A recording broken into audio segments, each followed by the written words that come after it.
Chase online live ম্যাচে আপনাদের সবাইকে স্বাগতম। আজকে চলে আসলাম আবার আরেকটি ম্যাচ প্লে করার জন্য চেজ.com থেকে। তো চলুন একটি লাইভ ম্যাচ রেকর্ড করা যাক। আজকের যিনি প্রতিপক্ষ তিনি হচ্ছেন গোতেমালা নাকি কি, যাই হোক আপনারা দেখে নেবেন। আমি সরাসরি খেলাতে চলে যাই। তো ইতিমধ্যে খেলা শুরু হয়ে গেছে। সে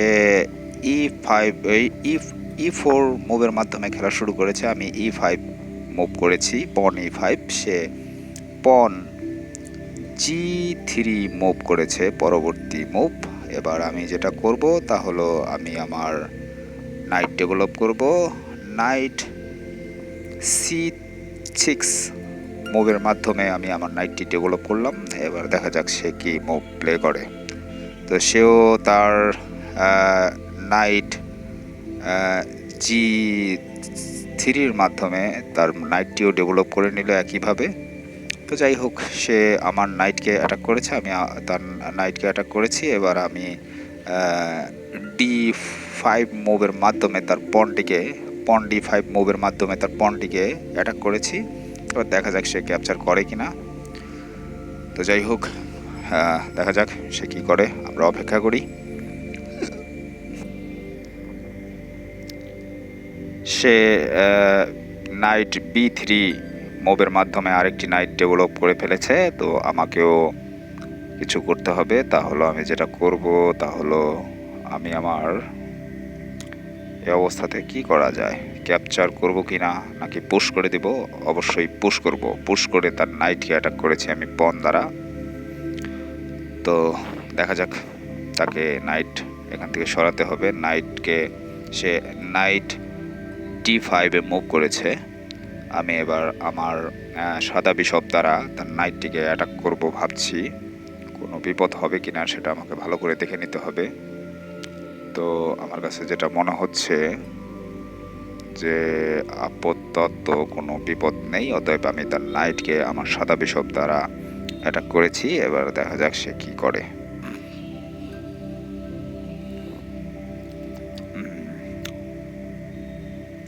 তো খেলা চলছে, লাইভ রেকর্ডিং হচ্ছে। বরাবরের মতো আজকেও লাইভ রেকর্ডিং করছি ম্যাচটি। আমি প্রথমত আমার যে ম্যাচগুলো সেগুলো স্ক্রিন রেকর্ডের মাধ্যমে ভিডিও করি। সে ইতিমধ্যেই পন D3 মুভ করেছে। আমি তার নাইটটি ক্যাপচার করে নিব, অর্থাৎ এক্সচেঞ্জ করে নিব তার নাইটের সাথে আমার সাদা বিশপ। তো যাই হোক, আমি ক্যাপচার করেছি। সে কি ক্যাপচার করবে কি করবে না সে ভাবছে।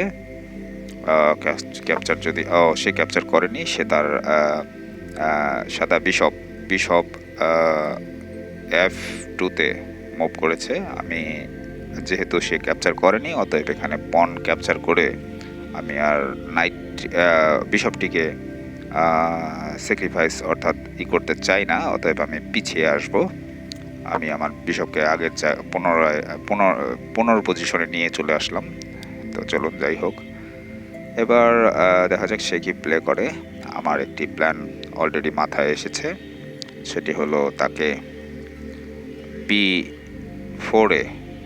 বিশপ B4-এ গিয়ে আমি তাকে একটা চেক দিতে পারি। আর তাছাড়াও আরেকটি ট্র্যাপ আছে। তো দেখা যাক, আসলে তার মুভের উপরে ডিপেন্ড করবে। সে আমার কুইনকে অ্যাটাক করেছে তার কালো বিশপ দ্বারা। আমি এই অবস্থায় আমার যে কালো বিশপটি রয়েছে সেটি দিয়ে আমি চ্যালেঞ্জ করব তাকে। দেখি সে চ্যালেঞ্জ অ্যাকসেপ্ট করে কিনা। তো যাই হোক, আমি আমার কালো বিশপ দ্বারা তার কালো বিশপকে চ্যালেঞ্জ করেছি। দেখা যাক এক্সচেঞ্জ করে কিনা। তো যাই হোক, এই হলো অবস্থা। সে ভাবছে কি করবে, ক্যালকুলেশন করছে। এই অবস্থায় হ্যাঁ, সে আমার কালো বিশপ এক্সচেঞ্জ অর্থাৎ ক্যাপচার করে নিয়েছে। আমি আমার কুইন দ্বারা তার কালো বিশপ ক্যাপচার করে নিয়েছি। তো যাই হোক, এখন দেখা যাক তার প্ল্যান কি। সে কুইন G2-তে মুভ করেছে, অর্থাৎ আমি যে চেকটি দিতে চেয়েছিলাম সেটি আর হচ্ছে না এই মুহূর্তে। দিলে দেওয়া যাবে, সেক্ষেত্রে কুইন এক্সচেঞ্জের একটি রিস্ক নিতে হবে এই আর কি। তো যাই হোক, তো এই অবস্থাতে এখন দেখা যাক এখন কি করা যায়। এখন আমাকে যেটা করতে হবে তা হলো আমি আমার নাইটটি কি ডেভেলপ করবো কিনা ভাবছি। এই অবস্থাতে আমার মনে হয় আমার নাইটটি ডেভেলপ করা উচিত। হ্যাঁ, আমি নাইটটি ডেভেলপ করে নিই, গ্যাসলিংয়ের জন্য প্রস্তুতি নিচ্ছি। তো দেখা যাক সে কি করে। তো সে ভাবছে, তো দেখুন আসলে প্রতিদিনের খেলা একরকম হয় না, কেননা দেখা যায় অনেক সময় অনেক ভুল করে ফেলি আমরা। তো কোনো দিন ভুলটা বেশি হয়, কোনো দিন ভুলটা কম হয়। আসলে এই বিষয়টা ডিপেন্ড করে মনোযোগের উপরে, কতটুকু মনোযোগ সহকারে আপনি খেলছেন। ভালো গভীর মনোযোগ হলে সেদিনকার ভুলটা তুলনামূলক অনেক অংশেই কম হয়।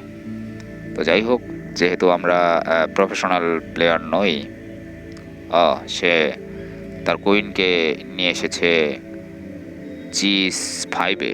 এখন আমি যদি কুইনকে অ্যাটাক করি তাহলে আমার এই G5-এর যে পনটি রয়েছে সেটি ক্যাপচার হয়ে যাবে, আর আমি সেটা চাই না। অতএব আমি পন G6-এ পুশ করব। এছাড়া আমার পনটি ক্যাপচার হয়ে যাবে। অতএব এটি আমার, যেহেতু ক্যাসলিংয়ের একটা বিষয় রয়েছে, আমি ক্যাসলিংও করে নিতে পারি। আমি ক্যাসলিংই করে নিই। ক্যাসলিং করে নিলেও আমি অনেকটা সেফটি থাকবে। তো কারণ পন পুশ করার মাধ্যমে আমার ক্যাসলিংয়ের জন্য আবার আরেকটি মুভ আমাকে ওয়েস্ট করতে হতো। অতএব এর জন্য আমি ক্যাসলিংটি সেরে নিলাম, একই সাথে আমার পনকে ডিফেন্ড করলাম। এবার দেখা যাক সে কি মুভ প্লে করে। এখন যেটা হয়, দেখুন আমি কিন্তু তার একটি পাওয়ার পিস বেশি ক্যাপচার করেছি। সেই ক্ষেত্রে আমি অনেকটাই বলা যায় পজিটিভে আছি। যাই হোক, আমি যে চেকটি তাকে দিতে চেয়েছিলাম কুইন দ্বারা, সে চেকটি আর দেওয়া হবে না, কেননা সে পন মুভ করেছে। তো এই হলো অবস্থা। তো এই অবস্থায় আমি কি করতে পারি? আমি দেখুন, আমি কোনো দিক থেকে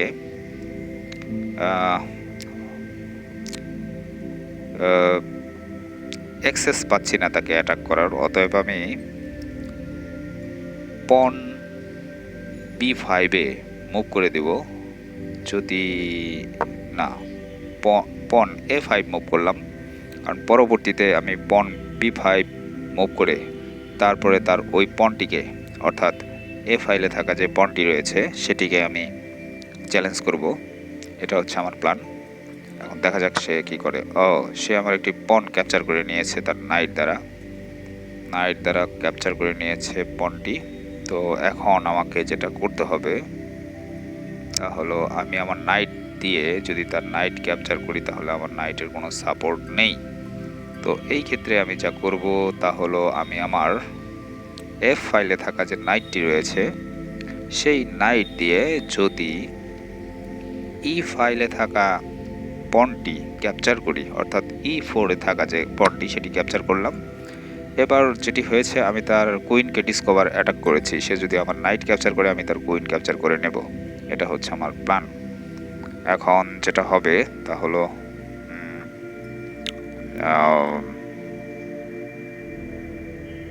এবার সে কুইন এক্সচেঞ্জ করে নিয়েছে। আমি নাইট দ্বারা তার কুইনকে ক্যাপচার করলাম, কিন্তু একটি লস হয়ে গেল। এটি ঠিক মতো ক্যালকুলেশন না করলে যা হয় আর কি, কুইন ইকুয়াল হয়ে গিয়েছে, কিন্তু আমার নাইটটি এখন অতিরিক্ত ক্যাপচার হবে। হ্যাঁ, সে তার সাদা বিশপ দ্বারা নাইটকে ক্যাপচার করেছে এবং আমার B2-তে থাকা পনটিকে অ্যাটাক করেছে সাদা বিশপ দ্বারা। তো এটির জন্য এখন আমাকে যেটা করতে হবে তা হলো, আমি পন মুভ করব না, আমি আমার সাদা বিশপ দিয়ে তার সাদা বিশপকে চ্যালেঞ্জ করব। আমার সাদা বিশপ আমার নাইটের সাপোর্টে রয়েছে, অতএব সে ক্যাপচার করলে আমার একটি ক্যাপচার করার সুযোগ রয়েছে। তো এই হলো অবস্থা। দেখা যাক সে কি সিদ্ধান্ত নেয়। সে কি বিশপও একই রকমভাবে এক্সচেঞ্জ করবে। এখন যদিও দুজনের পাওয়ার পিস সমান সমান, কেননা আমি একটি পাওয়ার অতিরিক্ত লস করেছি, সে ক্যাসেল করে নিয়েছে ক্যাসলিং। তো যাই হোক, ক্যাসলিং করেছে, আমি তাহলে বিশপটি কি এক্সচেঞ্জ করে নিব কি না সেটা আমাকে ভাবতে হবে। আমার মনে হয় বিশপ এক্সচেঞ্জ করলে খারাপ হবে না, কেননা বিশপটি আমাকে অনেক অংশেই সমস্যায় ফেলতে পারে। তো এখন দেখুন আমাদের পাওয়ার এখন সমান সমান। সে তার ডি ফাইলের পণ দ্বারা আমার সাদা বিশপ ক্যাপচার করেছে। আমি আমার রোগকে আমি আমার পণের প্রোটেকশনে আনতে হবে। পণটিকে সে একইভাবে রোগ দ্বারা অ্যাটাক করেছে, অর্থাৎ ডিসকভার অ্যাটাক করেছে। তো যাই হোক, এই হলো অবস্থা। তো এই অবস্থাতে এখন আমি যেটা করব তা হলো আমি যদি নাইট দ্বারা তার নাইটকে চ্যালেঞ্জ করি, তাহলে কি নাইটও সে এক্সচেঞ্জ করবে? দেখা যাক, একটু অপেক্ষা করি সে কি মুভ প্লে করে। তো যাই হোক, এই হলো, সে ভাবছে সে কি মুভ প্লে করবে। স্বাভাবিক ভাবাটাই এটাই আর কি।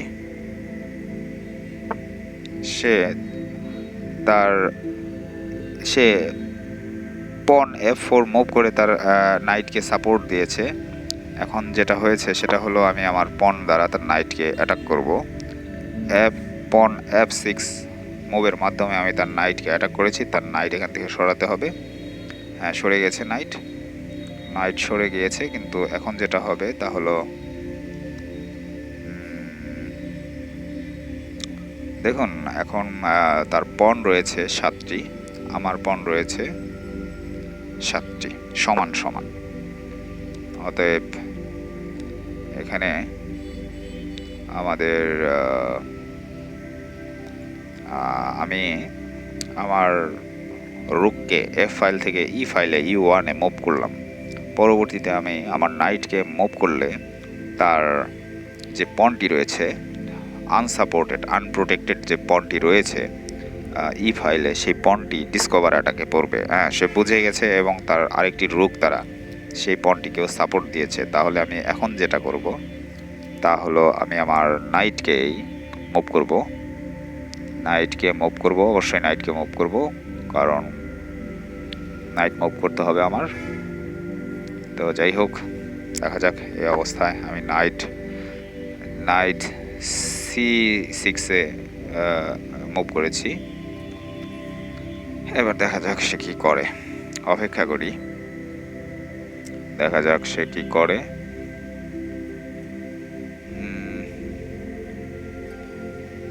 আমরা অপেক্ষা করছি, দেখা যাক। হ্যাঁ, সে রুক D3-তে মুভ করেছে রুককে। উদ্দেশ্য হতে পারে যে আমার পণ অ্যাটাক করবে, কিন্তু সেটি তো তা সম্ভব হবে না এই মুহূর্তে। সো আমি এখন যেটা করব তা হলো আমার আসলে এই মুহূর্তে নাইটকে আমি কোথাও মুভ করতে পারছি না, যেহেতু। অতএব নাইটকে এবার নাইটটি দ্বারা আমি কোনো দিকে কিছু করতে পারছি না। তো অতএব নাইটটিকে একটি পজিশনে আনার জন্য আমাকে নাইটটিকে অন্যত্র সরিয়ে আমি কি সরাবো নাকি রুক? হ্যাঁ, আমার মনে হয় রুক D7-এ মুভ করলাম। অর্থাৎ আমার আনপ্রোটেক্টেড যে পণ রয়েছে, যদি সে তার রুক দ্বারা যদি আমাকে অ্যাটাক করে, সে পণ C4 মুভ করেছে। সে অ্যাটাকের জন্য এগিয়ে আসছে। দেখুন, ম্যাচটি কিন্তু সেই আমি যে বিগত আগের ভিডিওতে যে ম্যাচটিতে হেরে গিয়েছিলাম একজন ইউনাইটেড কিংডমের একজন লোকের সাথে, ঠিক সেই রকম হয়ে যাচ্ছে। সেও তার পণ পুশ করে করে আমাকে কোণঠাসা করে দিয়েছিল এবং আমি তার ভিতরে ঢুকতে পারছিলাম না।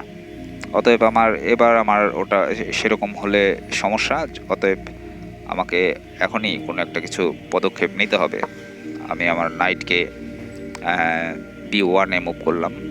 আমি নাইটকে একটু পজিশন করে নেব এখান থেকে, আমার উদ্দেশ্য এটাই। তো যাই হোক, এখন দেখা যাক সে কি করে। সে কিন্তু তার পণ দ্বারা বেশ ভালো একটি অ্যাটাক সাজিয়েছে। এবার যেটা হয়েছে, সে নাইট দ্বারা আমার পণ ক্যাপচার করে নিয়েছে। আমি তার নাইটকে আমার পণ দ্বারা অ্যাটাক করলাম,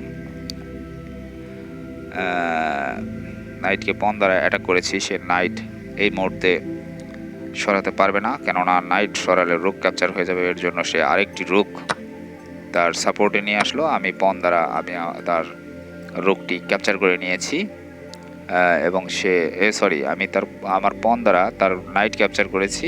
এবার সে আমার পণটি ক্যাপচার করে নিয়েছে। এবার হবে সেটি হলো আমিও আমার দুইটি রুককেই একই ফাইলে প্যারালালে নিয়ে আসব। তো দেখা যাক। হ্যাঁ, রুক, এবার সে যদি আমার রুক, এবার কিন্তু সে অনেকটাই বলা যায় যে ফেঁসে গেছে, কেননা সে যদি আমার রুক ক্যাপচার করে তাহলে আমি আমার নাইট দিয়ে তার রুক ক্যাপচার করব। পরবর্তীতে যদি আমি তার রুক ক্যাপচার করে নেব, কেননা আমি একটি রুকের বিনিময়ে এটা দেখুন একটা বড় ভুল করে ফেলেছে। সে বুঝতে পারছে না, কিন্তু বড় ভুল করে ফেলেছে। সে ফেঁসে গেছে, একটি ট্র্যাপে পড়ে গেছে। আমি প্রথমে সে একটি পণ দ্বারা আমাকে অন্যদিকে ডাইভার্ট করতে চেয়েছিল, কিন্তু আমি অন্যদিকে ডাইভার্ট হব না। আমি আমার পণ দ্বারা তার পণটিকে ক্যাপচার করে তার রুককে পণ এবং বিশপ দুইটি দিয়েই অ্যাটাক করেছি। তার বিপদ বরঞ্চ বেড়ে গিয়েছে, কমেনি। তো এই হলো অবস্থা। তো তার কিন্তু দুইটি রুক এখন ক্যাপচার হয়ে যাবে। একটি রুকের বিনিময়ে, আমার একটি রুকের বিনিময়ে তার দুইটি রুক ক্যাপচার হয়ে যাবে। এছাড়া আর কিছু সে করতে পারবে বলে এখন আমার কাছে আমি দেখতে পাচ্ছি না, আর কোনো উপায় নেই তার। সে আমার পণটি ক্যাপচার করে নিয়েছে। যাই হোক, আমি ওটাকে ইগনোর করি। আমি রুক ক্যাপচার করা আমার উদ্দেশ্য, আমি রুক ক্যাপচার করব। তো রুক ক্যাপচার করে নিয়েছি। এবার সে যদি আমার রুক ক্যাপচার করে, আমি আরেকটি রুক দিয়ে তার রুক ক্যাপচার করে নেব। দেখুন, এখানেই সে একটা বড় মিস্টেক করেছে। যেমন আমি একটি মিস্টেক করেছিলাম কুইন এক্সচেঞ্জের সময়, সে রুক ক্যাপচার করেছে, আমি তার রুক ক্যাপচার করে নেব। এখন সে পাওয়ার পিস 0, এখন আমার কাছে দুইটি পাওয়ার রয়েছে। এটি আমার জন্য খুবই বড় অ্যাডভান্টেজ। তো যাই হোক, তার কিং মুভ করেছে। আমি একটি পণ ক্যাপচার করে তার কিংকে চেক। তো কিং সরে গিয়েছে। আমি রুক দ্বারা আরেকটি পণ ক্যাপচার করব, তার জন্য সেই রুক পণটিকে অ্যাটাক করলাম। সে বাঁচাতে পারবে না, এই পণ কোনোভাবেই সে বাঁচাতে পারবে না। আমার যেটি মনে হচ্ছে সেটি হচ্ছে তার এখন কিন্তু রিজাইন করে দেওয়াটাই বেটার মনে হচ্ছে, কেননা আসলে তার কাছে আর তেমন কিছু আর করার নেই, তার মানে অপশন নেই আর। তো যাই হোক, এই অবস্থায় এবার আমি দেখি, হ্যাঁ, সে কিংকে A2-তে মুভ করেছে। আমি তার পণ ক্যাপচার করে নিলাম। এবার তার পালা। তো বুঝতে পারলাম না আসলে সে কেন রিজাইন করছে না, তার তো রিজাইন করা উচিত ছিল। তো যাই হোক, এই হলো অবস্থা। আমি নাইটকে নিয়ে আসি। নাইটকে, হ্যাঁ, সে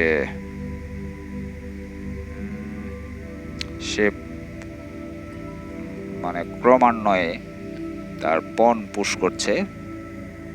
তো আমি তার পণকে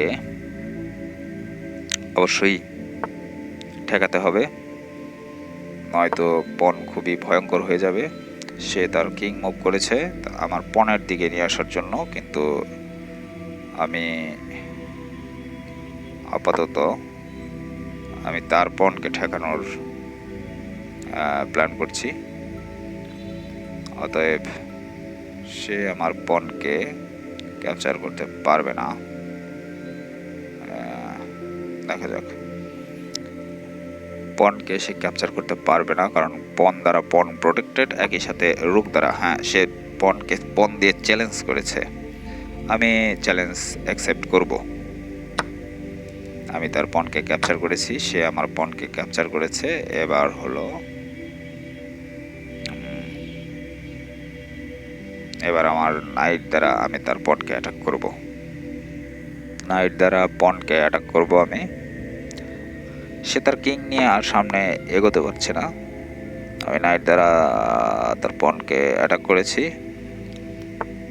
সে যাই হোক বাঁচিয়েছে, বাট এবার দেখা যাক সে কি করে।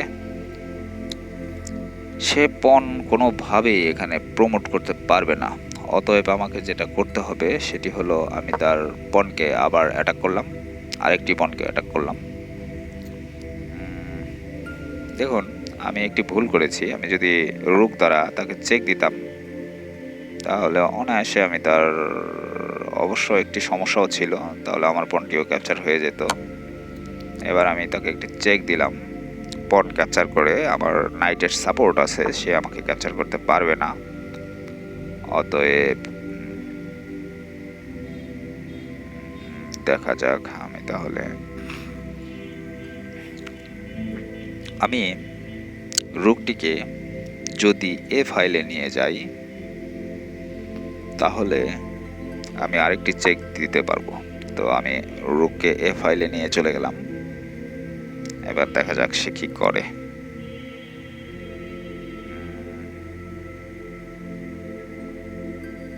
যাই হোক সে ভাবছে, এখানে ভেবে কোনো লাভ নেই, সে সামনের দিকে আসতে পারবে না, তাকে পেছনে অথবা সাইডে যেতে হবে। হ্যাঁ, সে আমার রুক অ্যাটাক করেছে, না তার সাথে এভাবে এটা হবে না, আমি একটু দূরেই চলে যাই। যদিও আমার রুককে এখান থেকে সে ক্যাপচার করতে পারবে না, বাট নাইট দ্বারা আমি একটি চেক দিতে পারি তাকে। নাইট দ্বারা একটি চেক দিয়ে তাকে সরাবো না, আমি একটি পন পুশ করে আগে ওখানে পজিশন করে রাখি, যদি পনকে অ্যাটাক করে তাহলে যেন আমি পন দ্বারা পন ক্যাপচার করতে পারি। সে পন মুভ করেছে, আমি তার পন ক্যাপচার করে নেব। সে আমার পন ক্যাপচার করলে আমি রুক দ্বারা তার পন ক্যাপচার করে নেব, অর্থাৎ পনের চ্যাপ্টার ক্লোজ। হ্যাঁ, পনের চ্যাপ্টার ক্লোজ, বাস হয়ে গেছে। এবার আমি যেটা করব তা হলো আমার রুককে একটু সরিয়ে নিলাম, আমি এখন পন পুশ করব।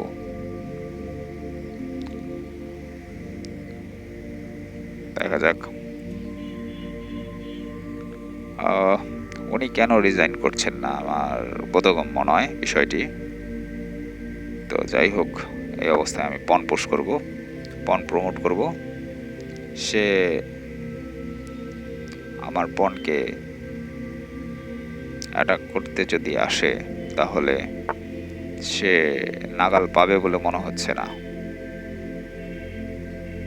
নাগাল পাবে না, কিন্তু তারপরেও সমস্যা নেই। আমার যে সে কাছাকাছি চলে এসেছে, এবার আমার রুককে, তাকে রুক দিয়ে আমি পনটিকে সাপোর্ট দিলাম, রুক কিং এর প্রোটেকশনে রাখলাম, এদিকে সব সেফ। তো এবার আমি কুইন আরেকটি পন পুশ করছি, কুইন ডেভেলপ করার জন্য